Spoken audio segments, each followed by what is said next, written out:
歡迎收睇戲院門外，我係 E-Man。我係阿蘇。歡迎收睇戲院門外呢個 channel 咧，主要係講翻我哋嘅主觀感受，絕對唔係專業影評。如果啱睇嘅話咧，就記住訂閱我哋。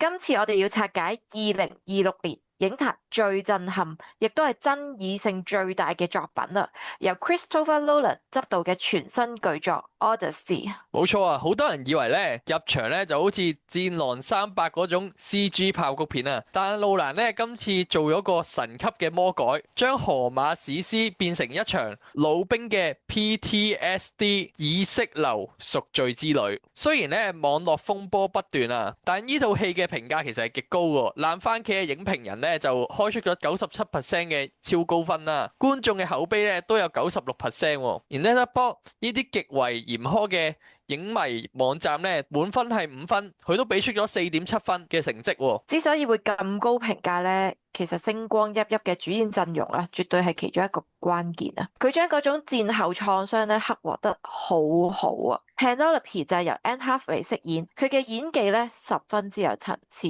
另外仲有 Zendaya 飾演雅典娜女神啦，Lupita 飾演 Helen， 仲有 Robert Pattinson 同埋 Elliot Page 等等嘅實力派演員啊！呢一個卡士簡直係豪華級數啊！其實講開木馬屠城啊 Troy 啊，其實我係去過 Troy 一次嘅，咁就係我去土耳其嗰陣咧去咗 Troy 嘅遺址啦。我去到咧係感受到嗰種歷史嘅痕跡啊，即係而電影入邊咧將木馬屠城咧佢係拍成一種好似對宗教嘅褻瀆啊，因為其實 Odysseus 咧係為咗贏啊而褻瀆咗佢嘅女神雅典娜啊嘛。當佢哋攻入咗去 Troy 之後咧，佢啲部下咧係批咗雅典娜女神個頭落嚟啦，咁其實令我聯想翻起土耳其嗰陣嘅旅程咧，係嗰種過，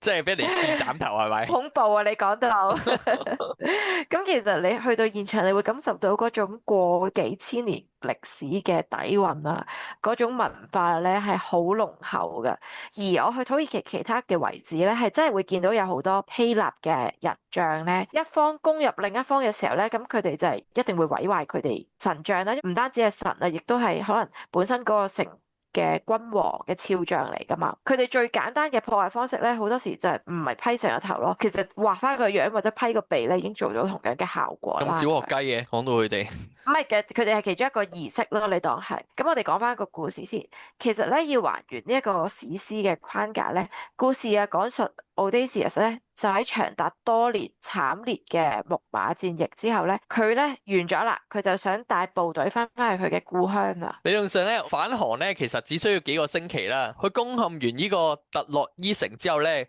佢再翻去屋企嘅途中咧，佢就經過一個島啦，咁佢就見到一個獨眼巨人啊，跟住就傷害咗佢隻眼啦，但係估唔到咧，原來嗰個獨眼巨人竟然係海神波塞頓個仔嚟嘅，跟住就會俾呢個波塞頓詛咒啊，導致到好多年咧都喺海上面漂流啊，完全翻唔到屋企。成個過程咧，其實係兩條敘事性咁樣並行嘅，一邊咧就係 Odysseus 返鄉嘅海上生存之旅啦，另一邊咧就係喺家鄉嘅權力鬥爭啊。Penelope 就拒絕求婚者啦，咁而佢個仔啊，阿王子啊，就喺冇父親環境之下成長啊，足足20年啊，由一個細路仔變成尋找認同嘅青年啊。當 Odysseus 咧終於踏上家鄉土地咧，面對嘅咧唔再係神話嘅怪物啦，而係當年因為自己缺席而變形嘅家庭，同埋當年傲慢所種下嘅惡果，佢就要整頓翻佢嘅皇宮。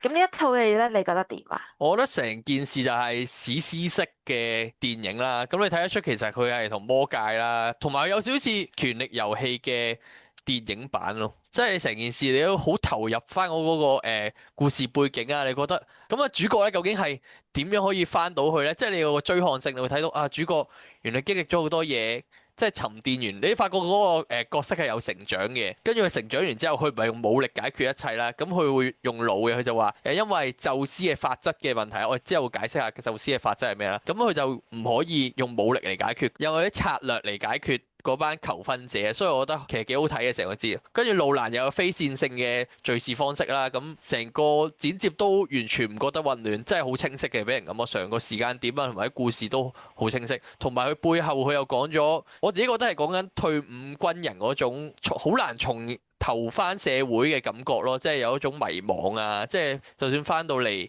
現實度，佢都仲好似打緊仗，有種咁嘅感覺，同埋會有種愧疚感咯，真係。敘事不嬲都係 Nolan 最出色嘅手法嚟嘅。我覺得呢套戲咧，簡直係震撼咗我，係我近年來最犀利嘅觀影體驗啊！真係好誇張，我覺得。咁我哋就係喺當然係 IMAX 嘅戲院度睇啦。佢差唔多3個鐘，但係一啲都唔悶㗎。我睇完呢套戲，覺得哇，簡直係史詩級嘅巨著。佢無論係鏡頭啦、燈光啦、聲效啦、故事啦、對白啦、演技啦，尤其是佢啲景咧，佢去咗好多地方取景嘅，又挪威啊，又冰島啊，又摩洛哥啊，又美國啊，總之去咗好多地方，同埋佢好多都係實景嚟噶，即係佢都講話，即係現今咧，其實你全睇 實 CG 景啊！即係佢嗰啲實景，喂，你諗下而家你睇好多好誇張嘅畫面啊，好容易嘅啫，即係你荷里活嗰啲片飛上太空啊，落地底乜都得啦，但係佢好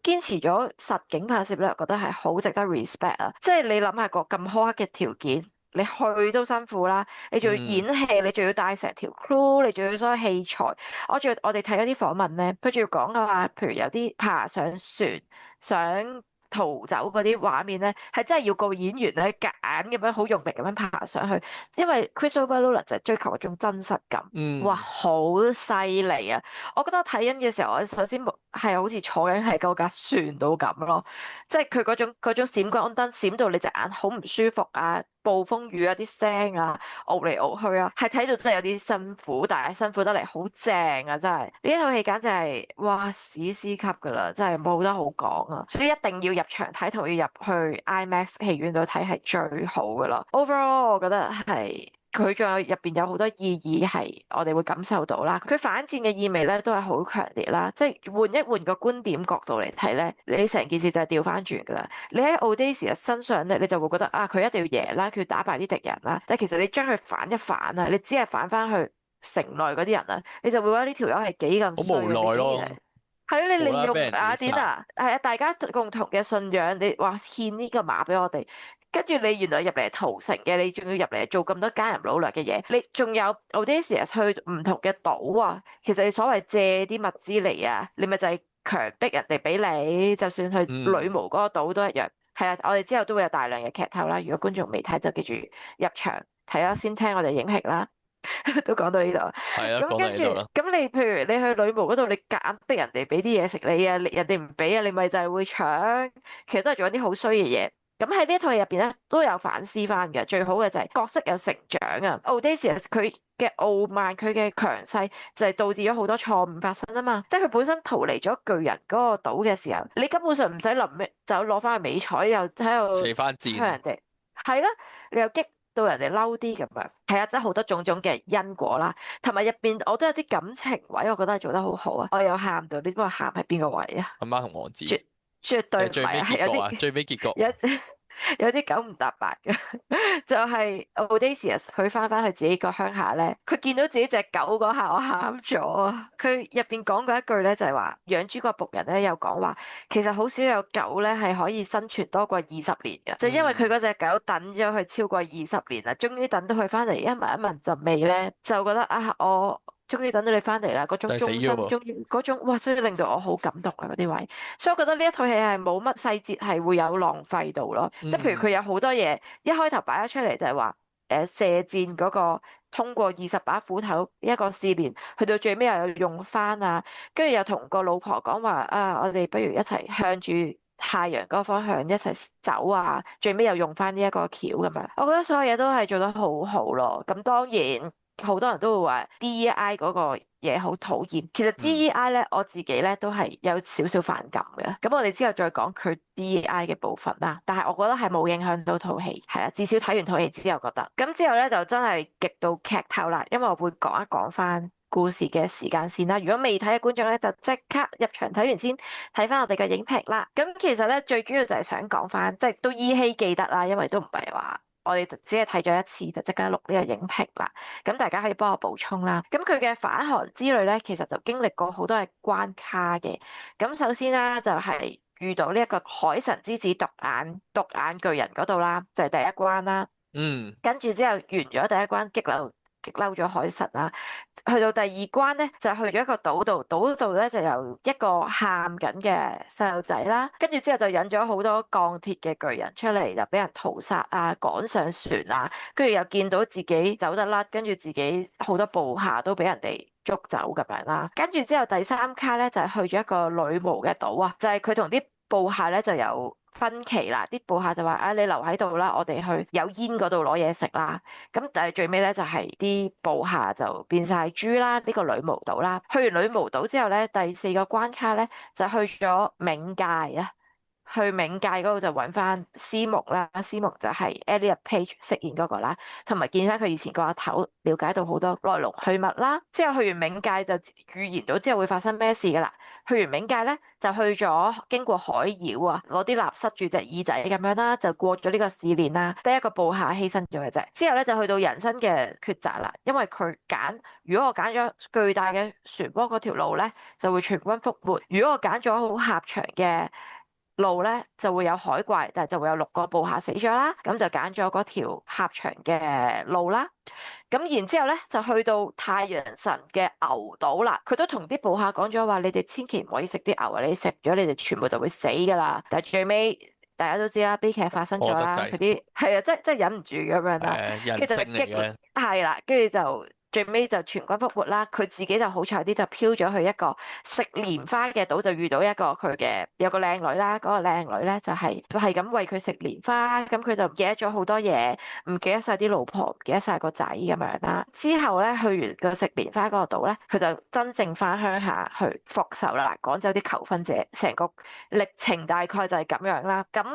其實呢啲島咧都象徵咗一啲象徵意義喺入邊嘅喎。咁食蓮者之道咧，其實係象徵住去逃避現實啦。咁眼巨人之道咧，代表戰爭嘅麻木啦。路蘭咧仲有呢個鋼鐵巨人之道咧，咁佢就好似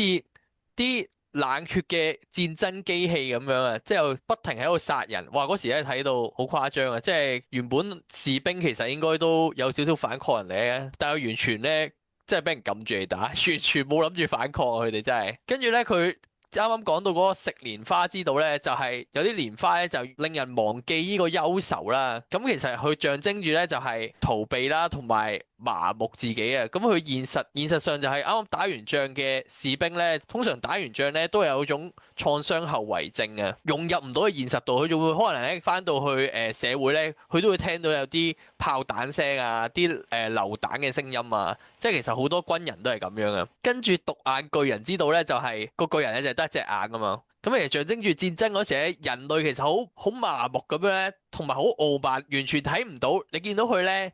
我哋兩隻眼就會睇到全方位啲啊。咁呢個獨眼巨人望住前面嘅時候咧，佢就只會注視我點，就好似啲軍人咁樣，即係人哋落咗 order 俾佢咧，佢就只會向住一個方向去衝，即係唔會理人哋感受啊。咁 Audacia 咧就諗住用計咧就整埋呢個巨人啦。當佢經歷完呢個戰爭嘅殘酷之後咧，其實佢失去咗呢個自我認同啊。其實精神咧都已經陷入呢個崩潰㗎啦。咁其中有一個島咧，都令我好印象深刻嘅，就係女巫嗰個島啊。咁其實女巫咧就將佢嘅部下變晒豬啊嘛，人退化成豬咧就代表住人性嘅墮落啊，同埋野蠻嘅獸性釋放啊。戰爭咧激發咗人類最底層嘅貪婪同埋殘暴。其實睇呢一場嘅時候咧，我諗起宮崎駿啦，就係咁宮崎駿好多電影都係講反戰嘅思想啦。但係我係諗起宮崎駿其中一部戲《千與千尋》啊，就係阿小千個阿爸阿媽咧，咪走咗去變成豬。係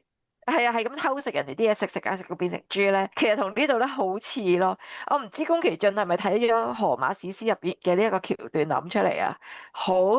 相近啊呢個情況。係咯，佢變，但我見到佢除咗變豬之外，其實有變其他嘢，但係純粹係嗰啲船員冇變其他動物啫嘛。因為我見到又有獅子啊，又有豹啊，又有其他嘅。係咯，所以同埋佢個家姐定唔知阿細妹變咗做雀添。點解會變嗰隻動物係代表你內心啊嘛？即係其實我唔知係咪餵食咯，嗰班人，所以佢變成豬咯。即係如果你變獅子，其實你野心係咪好大咧？即係佢個意思係，即係如果豹嘅話，我就係咪真係代表好有目標啊？豬大家就好容易聯想咗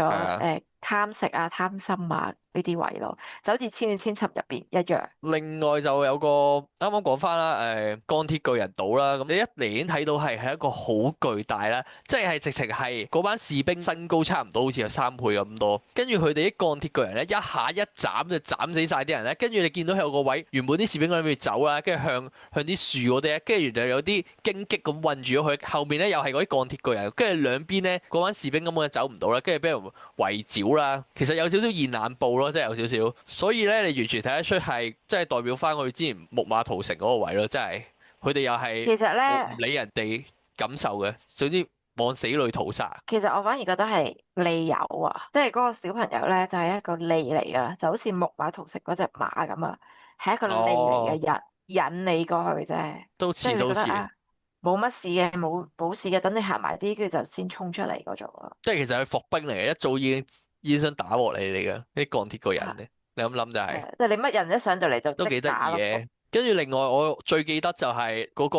冥界嗰個島，冥界嗰個島就係主角即係見到啲戰死嘅兄弟啦，咁佢耳邊咧就一停喺度充斥住死者嗰啲人講嘢啦。咁其實完全展現咗咧心理學嚟講咧幸存者嘅內疚啊！即係就算你打完仗，可能你側邊有人死咗咧，咁你覺得點解嗰時死又唔係我啊？咁點解喺我身邊死嗰時咧，我又救唔到佢啊？即係有種好似好佢釋懷唔到嗰種情緒咧，佢走出唔到佢自己嘅幻想裏邊啊！即係一直就困住咗喺呢個思想裏邊咧，所以佢就一直都好內疚啊！咁隨後咧，其實咧就好似嗰個海妖咁樣，即係人哋不停係用歌聲嚟迷惑你嘛，之後就直接去，其實佢。咪有個你記唔記得有個船員咧？佢已經其實用蠟已經防禦咗啦嘛，但係純粹見到啲海妖，即係唔知係咪太靚女定咩咧？佢除咗嗰啲蠟啊，即係嗰啲蠟咧，咪應該正常係聽唔到音樂。佢除咗蠟之後，佢衝咗過去個海度，其實佢根本咧就係自殺啊！所以其實喺心理學嚟講咧，即係自毀啊，即係。所以其實呢啲歌聲咧就係代表。當你嗰個人咧一迎住有人打完仗之後咧，覺得內心好折磨啊，即係有啲被害者啊，或者有啲你身邊有啲戰死嘅戰友啊，有同人同你講嘢嘅時候咧，你就會有種自毀嘅傾向啦，即係心理學嚟講就會好容易就即係完全失去咗呢個生存嘅意志啊咁樣咯。講到呢度咧，其實 Nolan 呢個版本咧就同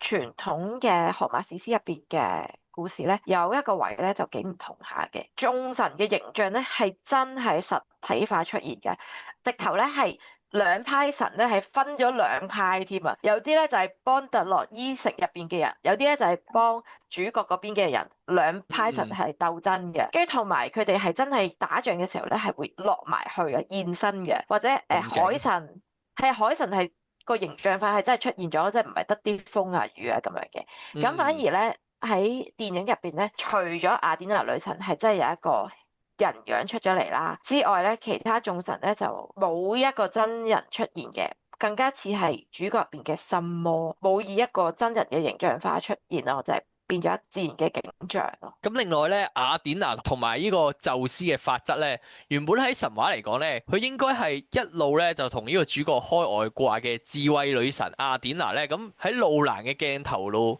之下咧，就徹底就變成咗主角嘅分裂人格啊，同埋最強嘅心魔。電影其實好多次咧都見到，其實鏡頭一切換去主角嘅 POV 嗰時咧，雅典娜完全咧就冇理主角嘅感受啦，直情咧就不停喺度逼佢前進啊！但係當鏡頭一拉開嘅時候咧，你就發覺佢身邊根本就冇其他人喺度，所以根本就係佢自己嘅心魔。佢完全咧就唔容許主角嘅軟弱啦，逼佢必須要背負呢個英雄嘅枷鎖，繼續行落去。而另外一個成日喺套戲度提嘅法則咧，即係神聖款待啊，凡人咧係必須要無條件咁樣接待呢個流浪者啦，同埋呢個乞丐嘅。呢條法則咧，其實就喺戲入面嚟講係極大嘅諷刺。希臘人咧就打住維護法則嘅旗號咧去打仗，但係咧就喺特洛伊嗰度做盡呢個衰嘢啊！而主角咧成日喺漂流嗰時咧自言自語講呢個法則，其實佢已經陷入咗呢個瘋狂嘅邊緣，死死捉緊最後一絲嘅文明同埋理性啊！但當佢翻到佢自己故鄉嘅時候咧，佢發覺狂妄嘅求婚者咧根本就霸佔緊佢嘅屋企，欺凌緊佢嘅妻兒，甚至利用呢個款待嘅法則嚟合法咁樣掠奪。嗰刻你就發覺。文明嘅法則喺強盜面前徹底崩潰。都講一講咧 DEI 選角嘅爭議啦。咁其實最大嘅爭議咧，除咗有 Helen 同埋 Zendaya 嘅膚色之外咧，好多影迷都好關注 Elliot Page 嘅參演啊！即係好多人都批評啊，由跨性別人士去飾演一個戰神啊，覺得好違和喎。咁我都留意到好多負評啦，大部分嘅負評咧都係大家預設咗戰神要有硬朗嘅外形啊。但係咧，當我睇完電影之後咧，就發現其實大家係諗多咗嘅，因為咧喺故事入邊咧，Elliot Page 咧。佢嘅角色係司牧啊，佢唔係大家所認知嘅戰神啦。咁而喺戲入邊咧，都冇場口係見到佢係一個打仗時候好威風嘅樣嘅。入邊咧更加多係佢好落魄嘅時候嘅樣啦，同埋佢都係一個少年帶咗人哋去打仗啦。咁所以咧就冇好大嘅違和感嘅喺戲入邊佢嘅演繹，所以而且佢嘅戲份咧係好少嘅啫。所以我覺得係冇好影響個故事劇情嘅發展嘅。咁而 Helen 即係 Lupita 呢一個黑人角色嘅主演咧，我咧老實講係覺得有問題嘅，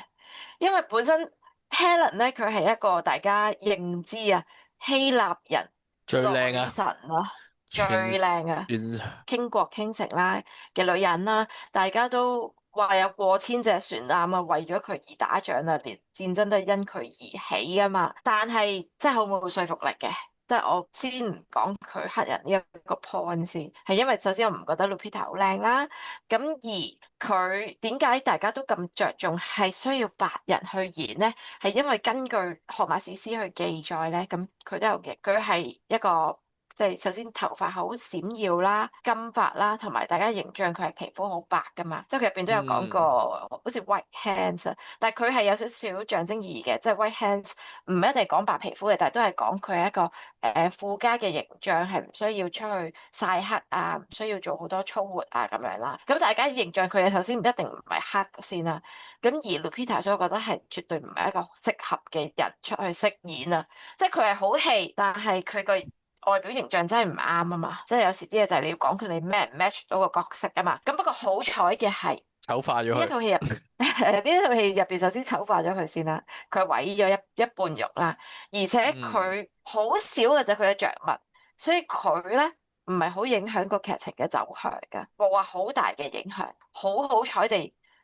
呢一啲選角咧係冇對成套戲造成好大嘅影響嘅喺故事走向方面。過去幾年都係受住呢個電影嘅強行改寫啊嘛，啲角色就係、因為之前有白雪公主啊，同埋美人魚都係咁啊。你見到根本白雪公主應該就要係一個白人，咦？點解又係黑人呢？咁嗰日美人魚又係啊？點解係一個黑人嘅美人魚呢？所以其實係啲觀眾就係唔受呢一套啊嘛，即係有少少覺得。咁我哋都覺得其實入邊 DEI 嘅元素咧就冇好影響成套嘢觀感嘅。咁當嗯。然啦，可能會影響啲人想入場嘅意欲啦。咁樣其實我哋都希望佢係用翻一個白人靚女嚟演嘅，係啦。咁好啦，評分環節啦，5分滿分，你會俾幾多分啊？我會俾4.5分啊，因為點解我唔俾個0.5分咧？就係因為佢唔係我中意嘅戲種，因為我嗰種戲種係驚悚片嗰種咧，佢完全唔係驚悚片、恐怖片嗰種感覺，所以我絕對唔會俾5分佢嘅。但係我其實已經係好好睇啊，成個節奏已經好明快啊，完全冇乜悶場啊，就咁睇佢嗰啲，就係咁睇佢實景嗰個位咧，哇已經值回票價，你見到啱啱個太陽出嚟啊嗰啲位，跟住啲船咧就〜喺嗰啲驚濤駭浪嗰度啊，衝過去啊！即係你仲要明白，佢唔係 CG 喎，係真係實景咁樣拍咧，你覺得真係好黐線呢單嘢真係。同埋你見到 IMAX 一定有 IMAX 入場嗰啲戲院睇，哇真係好好睇。同埋我覺得佢好貫徹自己咯。我唔知佢上一套係奧本海默啊嘛，如果冇記錯啊，奧本海默佢又係講即係有種背負感啊。佢係原子彈之父啊嘛，咁啊發明咗原子彈，跟住令到佢有啲愧疚感。啲嘢其實都係講啲類似咁嘅故事啊。奧本海默咁啊，依度其實佢都延續咗，佢又係講。去戰爭嘅時候，其實佢背負住，雖然話贏咗場仗啊，但係佢當佢翻屋企嘅時候咧，佢就背負咗好多罪孽咯。即係佢到最尾，其實佢都係自我成長嘅一個經歷嚟噶嘛。所以我覺得成套戲都非常之好睇，劇本都好實，人物係有成長嘅。所以我覺得成套戲都好值得大家推薦入場睇咯。睇路難值啊，我同你一樣啊，4.5分啊，都係唔嗰句啦。俾滿分。咁啱咧，又係冇嗰種令我好大嘅共鳴感咯。即嗯係我哋都成日都講話有一套戲最緊要有共鳴啦，共鳴感係冇乜嘅，但係佢嗯，其他方面啊，所有啊演員演技、燈光、配樂、鏡頭運用、取景啊、妝啊、化妝咧，其實你咪見到佢好似冇乜化妝咁嘅。咁我哋睇咗嘟姐個訪問咧，原來係有好多化妝嘅，原來係特登化到 Anne Hathaway 老但係好啲啊！勁喎，發得，以為佢冇化，原來佢係化老咗啊！真係好勁啊！佢所有嘢都係細緻到極品啊，簡直係雕琢出嚟嘅精品啊！呢套戲純粹真係嗰句冇好大嘅共鳴感，冇好 touch 到我咁啫。所以我覺得嗯。呢一套戲係真係絕對入場睇啦，希望大家好值得啊！真係即刻買飛啦！雖然2嚿水好貴，但係入去睇 IMAX 但係記一得要去完定會。廁所喎，冇廁所位啊，所以千祈唔好去廁所。你一開一場戲你就唔好去廁所啦。咁中意呢條片咧，記得 like 啊、share 啦，同埋訂閱我哋啦。咁記得撳埋嗰個 long，有新片就會即刻通知你。或者有咩路蘭之前睇過嘅戲咧，想同我哋分享，你都可以下面留言同我哋講，或者睇下你睇完呢套戲有咩感受，你都可以同我哋講。就係咁啦，我哋下次再見，拜拜。